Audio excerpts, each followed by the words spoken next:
ফেসবুকে এবং ইউটিউবে কাজ করাটা যতটা সহজ মনে করতেছেন ততটা সহজ না। আমিও আপনাদের মতো যখন অন্যদের ভিডিওটাই দেখতাম, নিজে কখনো ভিডিও করি নাই, বানাই নাই, তখন কিন্তু আমার কাছে মনে হইতো যেন এটা খুবই সহজ একটা ব্যাপার। এই যে রান্নাবান্না করতেছে বা যে কোনো কাজ করতেছে, সেই সাথে একটা ভিডিও করে ছেড়ে দিয়েছে, আর এতে অনেক বেশি ভিউজ আসছে, এখান থেকে ইনকাম আসছে, এরকম স্বাভাবিকভাবে আপনাদের মতো করে আমিও ভাবতাম। কিন্তু আসলে বিষয়টা সেরকম না। সব কিছুতে অনেক পরিশ্রম করতে হয়, অনেক কষ্ট করতে হয়।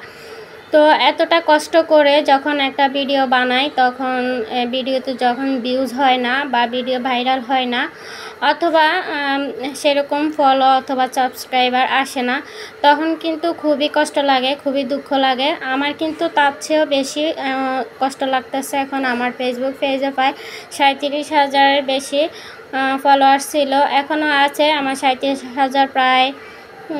আমি 60-70 জনের মতো ছিল।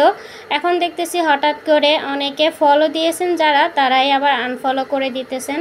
আমি ব্যাপারটা বুঝতে পারতেছি না কেন হইতেছে এই বিষয়টা। তবে আমি আপনাদেরকে অনুরোধ করে বলবো, এরকম ক্ষতি কারো করবেন না।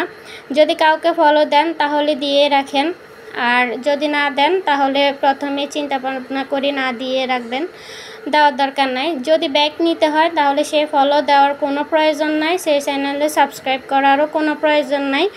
আপনারা এটা করে কিন্তু অনেক বেশি ক্ষতির সম্মুখীন করেন আমাদেরকে।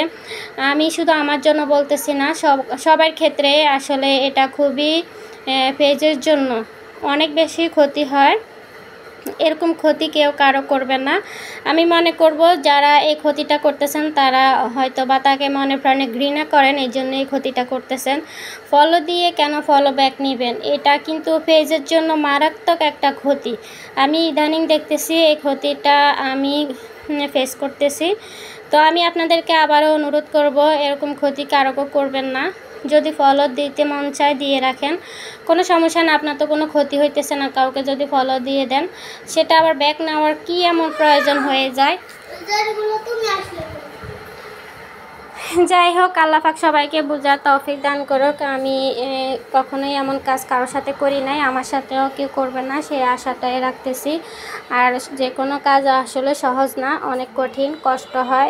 যে কোনো কাজে মেনটেন করে, সংসারে সব কিছু মেনটেন করে, বাচ্চাদেরকে দেখাশোনা, লালন পালন সব কিছু করার পরে এই ধরনের ভিডিও করাটা একটু কঠিন হয়ে যায়। তো সব কিছু মিলাই জিলাই করি আমরা যারাই করি, ভিডিও বানাই, কিন্তু কষ্ট করিয়ে করি। আমাদেরকে পারলে সাপোর্ট করবেন।